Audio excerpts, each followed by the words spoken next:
There's a lot you don't know about how football data is created.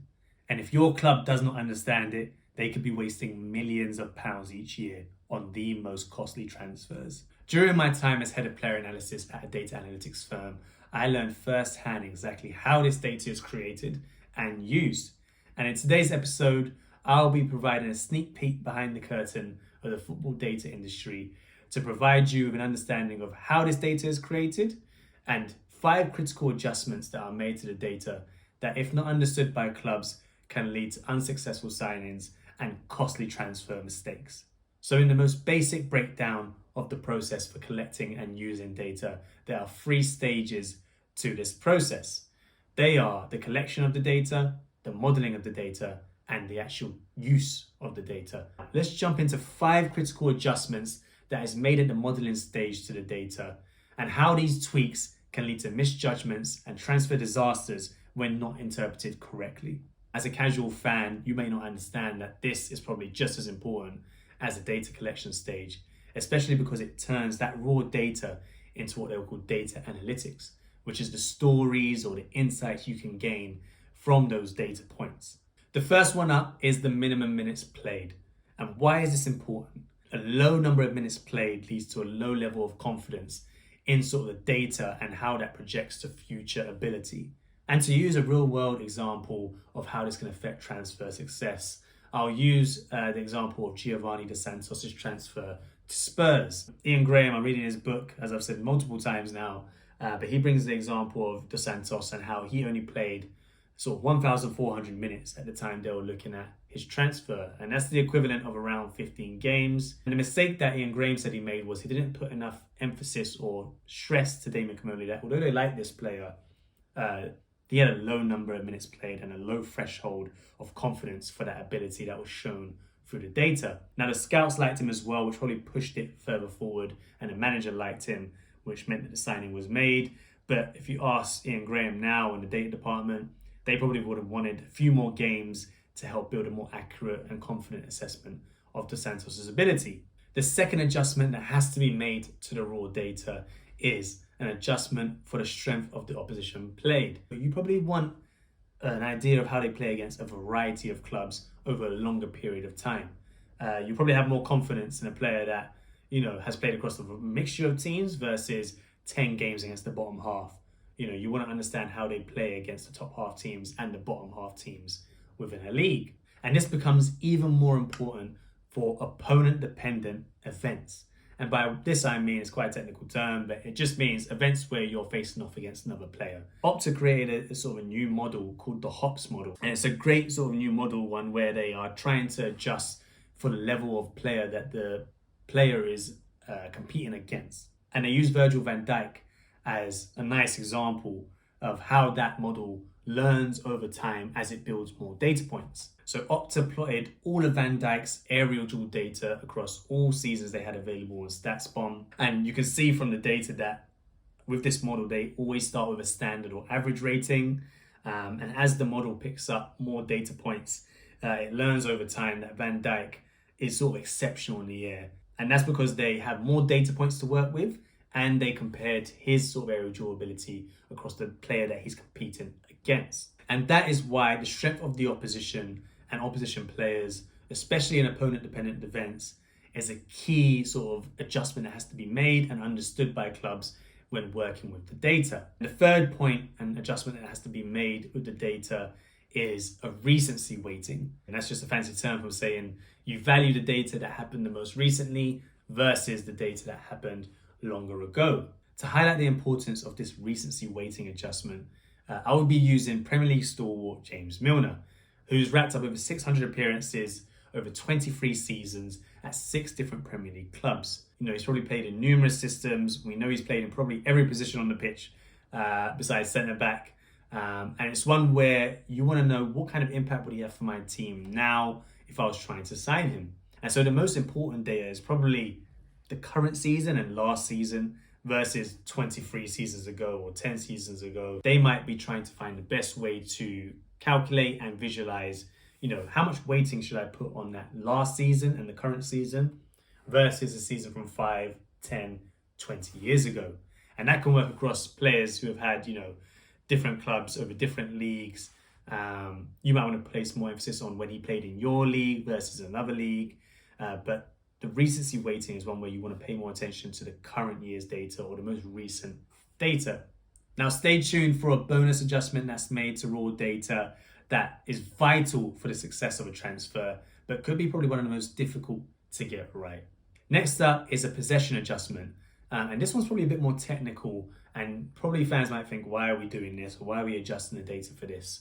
But it's to normalize sort of the amount of opportunities a player has to get attacking data or defensive data. If you play for Man City, you're probably on the ball a lot more. You have more passes in a game, more ability to influence the game from an attacking perspective, but you also face less moments from a defensive perspective. When you lose a tackle, you probably only have that one tackle to make in a game potentially. Whereas if you're in a lower league club or one where you don't have as much possession, you're probably sitting deep, you probably have more chance to get more data points on defensive actions and less chance to show your sort of ability in attacking actions. And one of the data sites that I use to analyze players, it's a free, and they use Opta data to sort of obtain the statistics, is FBref. I know a lot of sort of content creators use this as well, but even in their website, they state that it's an aim to implement that possession adjustment in the future, and they currently don't do it at the moment, which they know is a limitation. And the problem clubs have, if they don't sort of know this has been adjusted for or not, is they over or undervalue players for certain player traits and generally as a player. And next up, and one of the most important adjustments made to the raw data, is understanding the position the player played and comparing them to other players who play that position. In my previous video, I analyzed Kevin De Bruyne's passing, and I used the FBref data as a sort of reference point. And within that, they sort of compared De Bruyne's passing to other midfielders. And one of the problems with that is they bundle all central midfielders into one bucket. This is one way it can cause problems for clubs that are trying to analyze a player, as you want it to be a bit more specific to the role the player played and not just a general position. As an example, using my previous video, you want to compare Rice to Kante and say De Bruyne to Bruno Fernandes, but you don't want to compare Rice to Bruno Fernandes and Kante to De Bruyne. They're different types of players, and that's why it's important not just to use that average for sort of the position versus position, but to go even deeper than that and maybe create some role profiles within that position. And not only is that role profiling within a position important, but given the modern game and the fluidity of positions, it's so difficult to understand where a player's playing and how it changes throughout a game. And an example of this is Bobby Firmino. And when Liverpool tried to sign him, they noticed that he was playing as a striker sometimes, as a number 10 sometimes, and sometimes even out on the wing.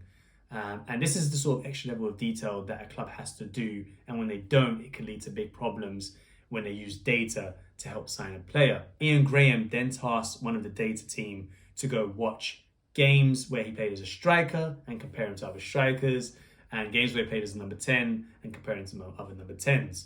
And they saw that when he played against sort of in that number 10 position and compared him against other number 10s, he was one of the best players in Europe. Similar along the likes of James Rodriguez, Isco, and that convinced them to help sign him, even though they didn't know exactly where he would play once he reached Liverpool.